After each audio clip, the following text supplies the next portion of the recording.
C'est aussi l'occasion de le dire fortement aujourd'hui, que ce contrat, nous aurons malheureusement l'occasion d'en entendre parler régulièrement.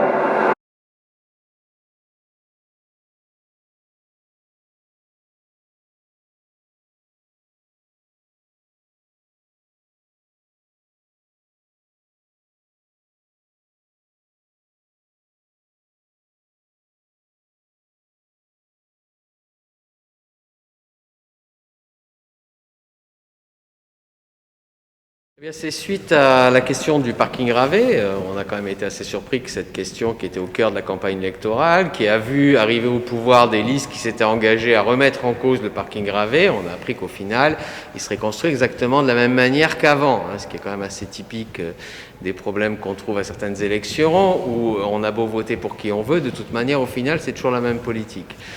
Donc là, au moins, on voulait avoir au moins quelques informations, puisque c'est une municipalité qui nous a dit qu'elle s'engageait sur la transparence démocratique et d'avoir au moins les documents. Donc là, on est allé concrètement voir le chef de cabinet du maire pour lui demander, puisqu'on n'a pas pu être reçu donc par le maire et la première adjointe, qui sont pris par toutes leurs nombreuses tâches. Et donc, on leur a demandé qu'ils nous mettent à disposition quelques documents. Le document, puisqu'on nous dit que c'est un contrat de DSP qu'ils ont découvert, qui est un contrat où on ne pouvait absolument rien faire. On voudrait quand même le vérifier en ayant une lecture de ce contrat, donc on le demande.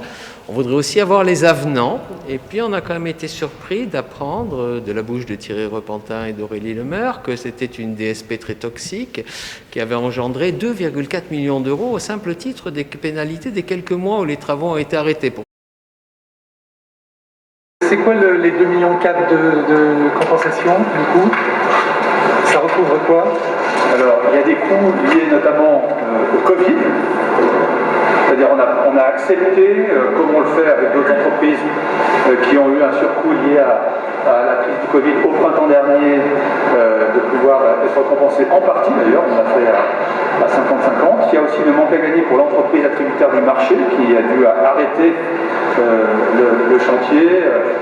C'est la règle quand vous signez un contrat. Et puis il y a donc des aménagements, vous avez compris, auxquels a fait référence Isabelle Hulot sur l'outil lui-même, sur des aménagements aussi dans sa périphérie. Les 2,4 millions supplémentaires, savoir un peu la nature de ces pénalités et indemnités qui ont été versées à Q-Park. Voilà.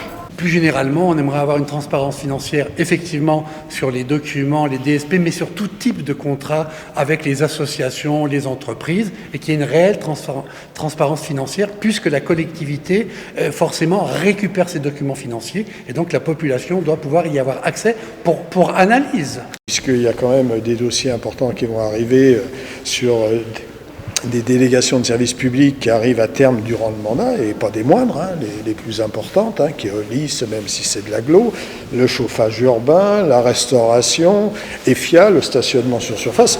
Donc je crois que c'est quand même des choses qui touchent le quotidien de la population. Je crois qu'on va être aussi exigeant et vigilant sur la politique qui va être menée pendant les 6 ans. Et notre analyse, parce que comme chacun sait, le diable se niche dans les détails. Moi, je serais très attentif à ce que le débat il soit sincère.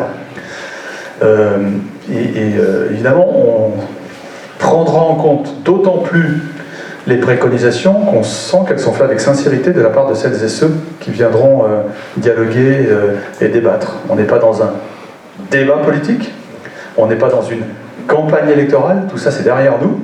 Maintenant il faut qu'on avance pour le bien de la ville et c'est l'état d'esprit avec lequel nous mènerons cette concertation de la façon la plus ouverte, la plus transparente possible et qui se terminera par une décision du conseil municipal. Mais d'ici là on a encore un petit peu de travail, n'est-ce pas Aurélie? C'est une initiative assez originale, parce que c'est des groupes politiques qui n'ont pas pu s'entendre, par exemple, pour les municipales.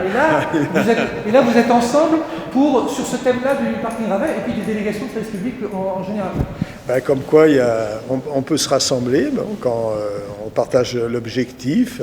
Il y a une convergence qui s'est établie et je trouve la démarche particulièrement intéressante qu'aujourd'hui, un certain nombre d'organisations et mouvements politiques portent cette exigence démocratique dont nous ont fait part la liste élue. Vous avez l'occasion de donner votre avis. informez-vous et exprimez-vous.